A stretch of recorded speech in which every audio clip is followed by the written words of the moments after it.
Allahumma jamilna bil afiyati wassalamah wa haqiqna bitaqwa wal istiqamah wa a'izna min mujibatin nadamah ya rabbal alamin. Buka kitabnya Adabul Insan halaman 3, 5 baris dari atas sebelah kanan yang kereng. Adapun ya, buka. Dah ketemu ya. Ayo kita baca bareng-bareng. Bismillahirrahmanirrahim.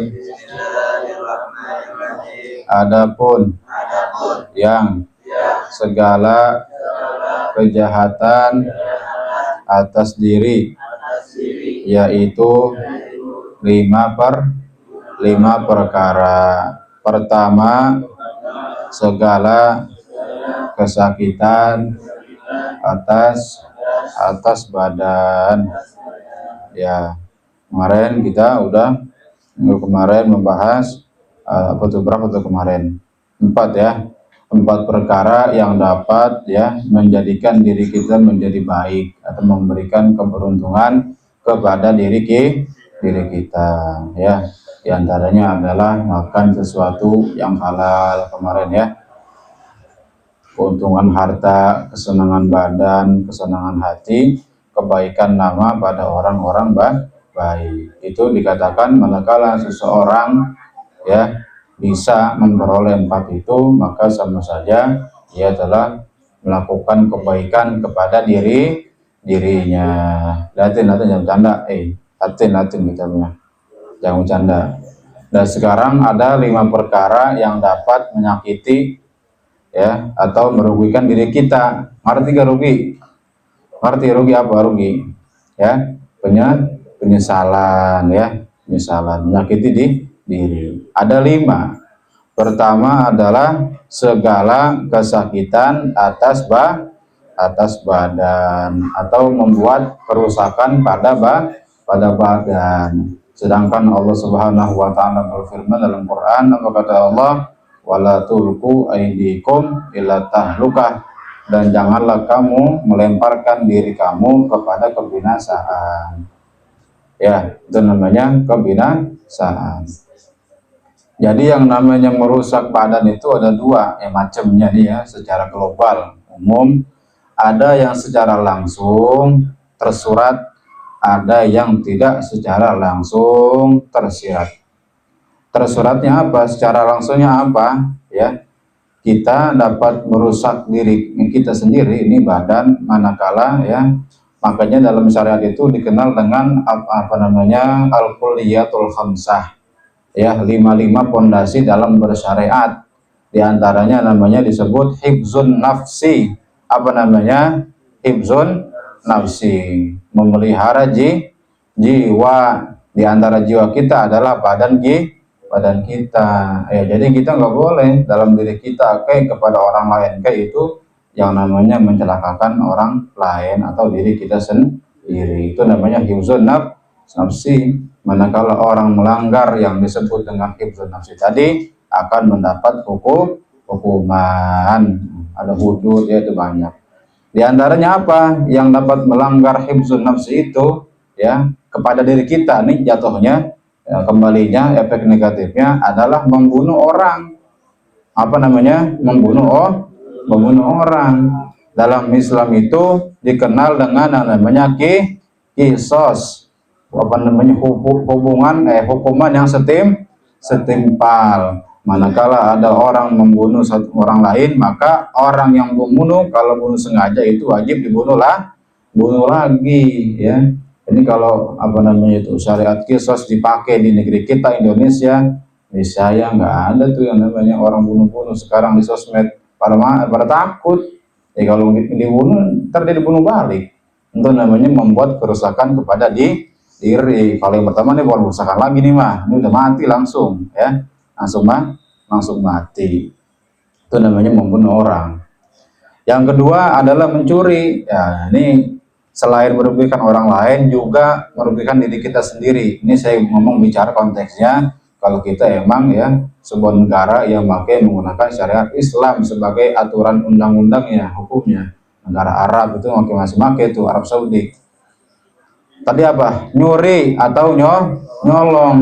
Kalau di Arab Saudi itu nggak tahu sekarang masih ada apa nggak videonya tuh ya. Dulu ada tuh waktu YouTube belum terlalu terkenal tuh sekitar tahun 2015-an, 2016-an tuh masih banyak tuh kesebar di YouTube video-video kisos di YouTube. Sekarang udah nggak ada, udah kena hak cipta.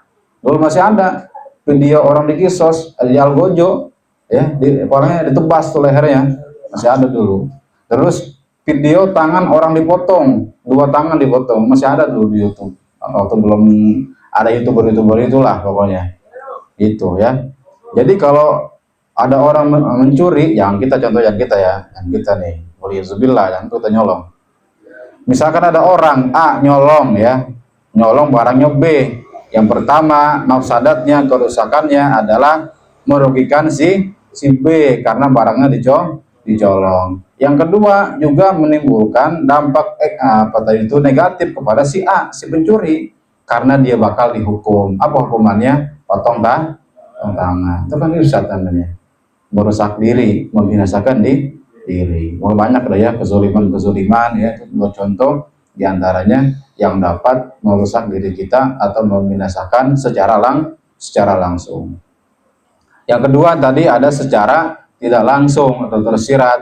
Ya, ini apa? Diantara dampaknya, contohnya adalah misalkan pertama ya tentu dengan sesuatu yang dari sebuah mulut kita asal sumbernya ya seperti apa, menebar hoax, fitnah kepada sesama ya, itu juga namanya nanti kalau memang ini, kalau misalkan orang yang difitnah ya dia berdoa misalkan, ya Allah hancurkanlah atau berikanlah efek jerah kepada orang yang menzalimi saya, yang memfitnah saya, berikan penyakit yang tidak ada kesembuhan.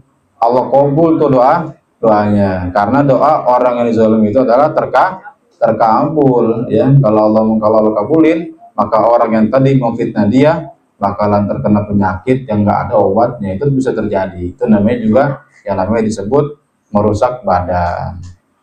Atau ya kita mempunyai perangai yang buruk kepada orang lain, itu juga dapat yang namanya merusak badan kita ya. Kita bermuamalah sama orang ya, bergaul sama orang, sama kawan, tapi kita nggak punya akhlak yang bagus ya, nanti orang juga punya sabar ya, orang juga sabarnya ada batasnya juga ya. Misalkan orang sering dikata-katain, dibully sama dia ya kan, kadang-kadang orang yang bully kalau udah marah begitu, mainnya serem, main pisau, main apa, ditusuk orang, wah, padahal baru kali itu dia nyerang. Yang tadi mah yang bully nyerang mulu, yang orang yang dibully baru pertama kali nyerang tapi langsung sekakmat, wah, langsung dengan pisau, main apa, misalkan dipenggal kepalanya, ditusuk. Itu juga namanya dapat menimbulkan kerusakan pada badan. Berarti apa intinya? Ya kita jadi orang kalau bisa ya lempeng-lempeng aja lah ya, lempeng-lempeng aja, artinya kalau tadi itu ya jangan sampai kita menzolimi badan kita sendiri, entah dengan tadi yang saya contohin dalam ya konteksnya syariat ataupun kesehatan, itu juga bisa ya, tiap hari ya makan secukupnya aja, jangan sampai ini apa namanya berlebihan, itu juga bisa bikin badan jadi nggak sehat. Misalkan yang dengan makan boba, maca, ini gua ngurangin, jangan banyak, sehari jangan sampai 3 kali. Pengen obat seminggu berapa kali gitu, dibatasin ya kan. Kemarin viral tuh ya boba yang katanya nanti jadi batu ginjal tuh di kita kan, badan kita. Itu juga bisa masuk konteks ini, yaitu adalah apa tadi, merusak badan kita. Jadi Allah ini memberikan anggota badan kita adalah untuk dipelihara. Jadi kalau orang itu kalau ada anggota badannya satu aja nih, perhatiin, Allah memberikan kita nikmat sehat, tapi itu pangkalnya kenikmatan. Apa namanya? Pangkalnya kenikmatan. Apa? Nikmat sehat. Walafiat. Ntar afiat belakangan. Jadi satu nikmat kesehatan itu adalah apa namanya, tuannya segala kenikmatan. Kalau kita Allah nggak kasih kesehatan, Allah cabut yang namanya sehat, semua kenikmatan yang ada pada kita nggak ada rasanya, nggak bisa bermanfaat, nggak bisa kita gunakan. Ya misalkan begitu, kita mau ngapa-ngapain ribet. Oke, sekarang kita punya penghasilan taruh 50 juta, tapi kita di kasur aja gara-gara misalkan sakitnya parah. Misalnya kita jalan-jalan ke luar negeri, ke Bali ya, kemana gitu, tempat-tempat yang enak, nggak bisa itu. Atau kemana yang tempat enak, itu kesehatan. Makanya ya kita diberikan yang namanya sehat itu kegedean. Hah? Hah? Bahasnya nggak apa? Kegedean apa mendem? Ya emang perempuan nggak kedengeran? Kecil. Tentu aja dah yang peaknya, yang nomor satu, yang channel satu peaknya kecilin dikit. Kalau enggak yang apa tuh samping stereo, apa tuh? Samping stereo. Ah udah, yang samping stereonya tuh kecilin dikit. Angka 11-nya, angka 11. Ya, jadi nikmat kesehatan tadi ya, meskipun kelihatannya kecil, sepele, tapi itu namanya tadi saya katakan sebagai apa namanya, tuannya segala kenikmatan ya. Orang kalau badannya nggak sehat, mau ngapa-ngapain nggak enak, mau sekolah nggak enak, mau kerja nggak enak, mau kuliah nggak enak, mau ibadah nggak enak begitu. Lagi ya, kedua, kedua, segala kesusahan atas atas hati, atas atas hati ya. Kedua juga yang dapat tadi itu menyebabkan diri kita menjadi binasa atau menzalimi diri kita itu adalah kesusahan atas hati. Artinya penyakit hati. Ya, orang manakala terjangkit yang namanya penyakit hati, ya hidupnya nggak bakal tenang, selalu kepikiran. Ya, ini sekilas ngomongnya gampang ya, tapi prakteknya susah. Ya yang namanya penyakit hati. Kalau dokter itu dia punya tugas untuk menyembuhkan penyakit yang zahir, maka ulama-ulama itu tugasnya adalah untuk menyembuhkan penyakit batin yang ada di hati. Ya kalau kita pilek, batuk, radang itu ke dokter. Tapi kalau penyakit hati, dengki sama orang, gedek sama orang, itu bagaimana cara mengobatinya? Ya, adalah di antara caranya adalah datang kepada ulama, atau yang ini yang sering kita kerjain, ngaji ya. Ngaji kan ya, kita mendengarkan hadis-hadis Nabi, mendengarkan kalamullah, itu juga menjadi apa namanya, penyejuk hati begitu. Makanya ada ucapan ya, ada sebuah makalah, ucapan hikmah dari Sayyidina Ali bin Abi Thalib. Apa kata beliau? Kata Sayyidina Ali bin Abi Thalib, sihatul jasad min qillatil hasad. Saya ulangi nih. Sihatul jasad min qillatil hasad. Sehatnya badan itu bagaimana apa namanya, porsi dikitnya dengki kita sama orang. Sihatul jasad min qillatil hasad. Sehatnya badan karena dikit dengki kepada orang lain ya.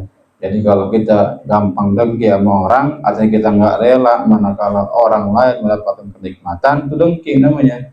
Orang kalau senantiasa dengki, susah sehatnya, sakit mulu. Sakitnya bukan sakit badan, sakit pikiran, tapi pikiran ntar ngerembet ke badan begitu ya. Makanya kalau kita melihat saudara kita mendapatkan kenikmatan yang kemarin tuh, ambil sambil rapot dapat ranking 1 temennya, ya kita bersyukur aja ya. Alhamdulillah di ranking 1, semoga nanti saya nyusul begitu ya, bagusnya tuh ya. Jadi kita muji dia dengan nama Allah dan kita berdoa supaya kita pun seperti dia ya begitu.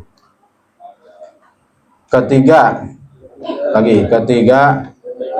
segala kerugian atas harta, ya. Ini kemarin sama ya, apa namanya, mendapatkan atau apa namanya, mencari penghasilan harta dari sumber-sumber yang yang gak halal alias yang haram. Di sini dibilangin jadi rugi hartanya, jadi rugi ya. Yang kemarin saya bilang itu mendingan kita memiliki harta sedikit dari pekerjaan kita yang halal dibandingkan kita punya uang atau penghasilan banyak tapi dari hasil yang tidak halal. Ini ada kisah nih, ada cerita nih, dengerin, jangan bercanda aja, jangan bercanda aja.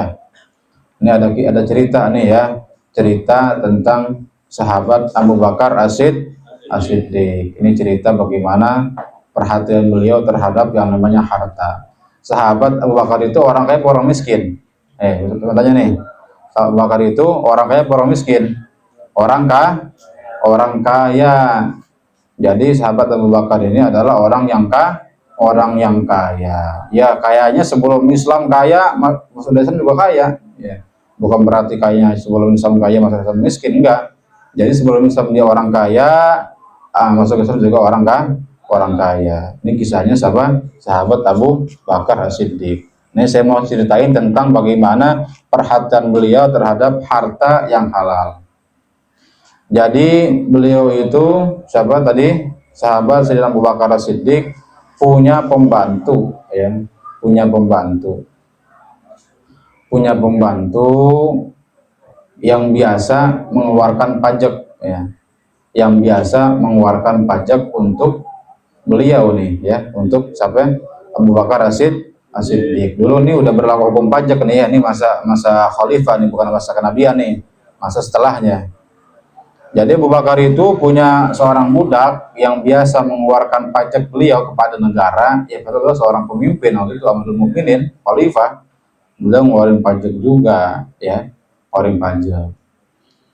Suatu hari ini budaknya nih tiba-tiba datang ke rumah tuannya Abu Bakar As-Siddiq bawa makanan ya, nggak bawa duit, jadi malu ngasih duit, orang kaya Abu Bakar. Dikasih makanan tuh sama budaknya, dikasih makan ya,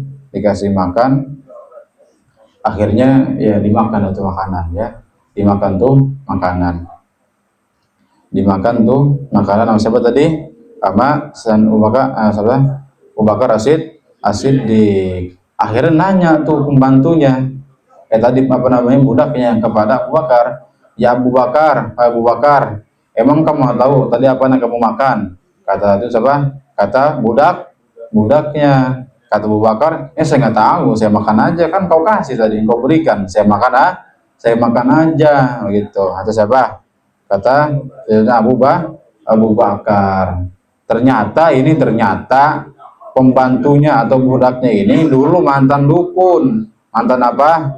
Mantan dukun. Sehingga tatkala dia ngobatin, ini belum tobatnya. Ya mungkin sebulan lalu udah berhenti jadi dukun kali, diangkat sama Abu Bakar sebagai budak ya.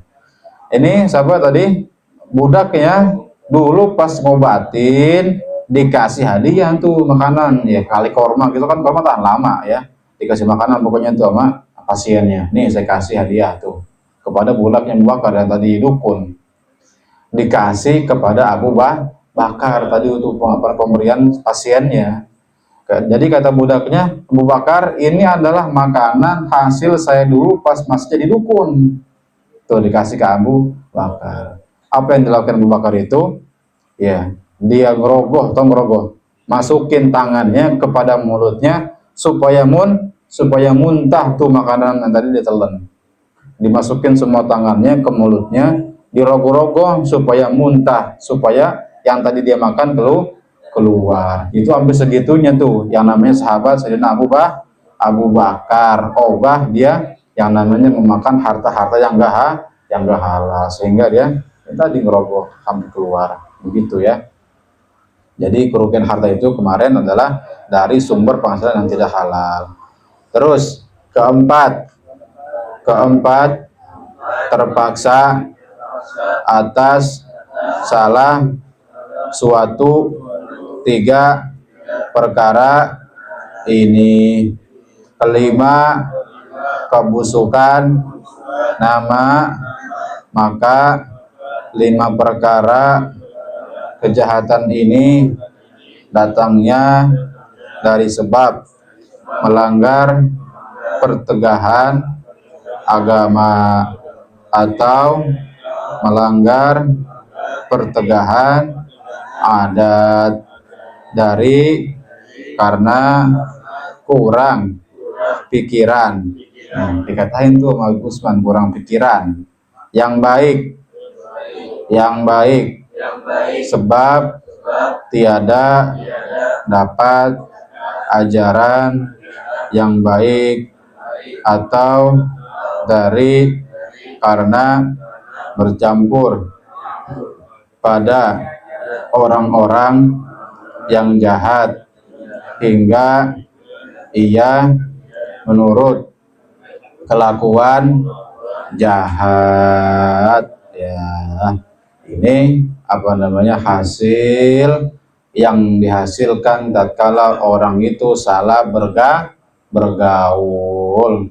Yang kemarin saya udah sering bilang di sini, sebaik apapun orangnya, tapi kalau salah pergaulannya bakalan kena juga kelakuannya. Mohon maaf, tadinya dia malu ngomong 4NJ, 4NG, apaan tuh namanya? 4NJ, 4NG, apaan? An, yang ada di komplek, no, apa namanya? Iya itu, kalbun. Tadi dia ngomong malu, ngomong kalbun, ngomong anjing begitu, yang ada di komplek. Begitu main nama, tadi ini orang bener ya, dia depan ngaji, alumni pesantren, begitu salah pergaulan ngomong anjing udah kayak apa namanya tuh, udah kayak ini makanan sehari-hari. Kalau ngomong kayak nggak enak kali begitu. Jangan ya, masih kecil jangan ngomong begitu, nggak bagus tuh, tinggalin tuh sekarang. Nah, saya kasih tahu nih ya, yang udah ngomong begitu pelan-pelan tinggalin. Tapi kalau ngomong depan saya centil ya, apa-apa ya. Kalau ada teman-temannya anak-anak nih ngomong gitu apa saya sentil nggak apa-apa ya, sentil aja kupingnya biar kagak nih lagi ngomong lagi. Iya, jangan ya ngomong gitu, apalagi ngomong yang lebih vulgaran lagi tentang yang namanya hubungan tuh, tentang NG itu yang terusan tuh, saya nggak enak ngomongnya di sini. Itu jangan ya, jangan. Jadi tadi biar kata orang itu baik kayak apa juga, tapi kalau salah pergaulan ngomong 4N, J, 4NG udah kayak makanan. Kalau ngomong kayak gak enak, jangan biasain mulu gitu. Ngomongnya yang baik-baik aja. Kalau lagi begitu istighfar, astagfirullah. Coba bareng-bareng istighfar, astagfirullah. Oh iya begitu, kalau teman iseng astagfirullah, jangan dibales, jangan ngomong begitu, jangan. Ya paham gak nih? Paham gak? Kira-kira? Paham gak nih? Iya dipahami, jangan digituin lagi ngomongnya, dibenerin ngomongnya, karena kayak gitu. Itu contoh kecil ya, apalagi yang lain-lain lagi banyak gitu. Itu contoh kecil tuh, dari ucapan aja bisa ketara. Maka karena itu sangat ditegah bercampur pada orang-orang yang jahat adanya. Ya kita bukan nggak mau bergaul kepada siapa aja, cuman buat dijadiin teman akrab kita jangan. Orang-orang begitu bergaul boleh sama siapa aja silakan, tapi kalau buat jadiin teman akrab kita, bestie kita, teman sejawat kita, jangan. Yang jadiin bestie itu orang yang demen ke musola maghrib ya siapa lagi itu, iya begitu tuh jadiin temen tuh. Jadi tatkala pas maghrib disamper kita, ke musola yuk, ke musola. Itu bagus begitu baru. Ya, nanti kalau bergaul sama saya boleh, tapi buat jadi bestie bahasanya sekarang mah. Jadi teman-teman akrab, jangan begitu, cari yang lain. Ya, takut-takut kita tadinya bukan orang begitu malah jadi kena batunya istilahnya. Wallahu a'lam bishawab. Adapun sebabnya kepada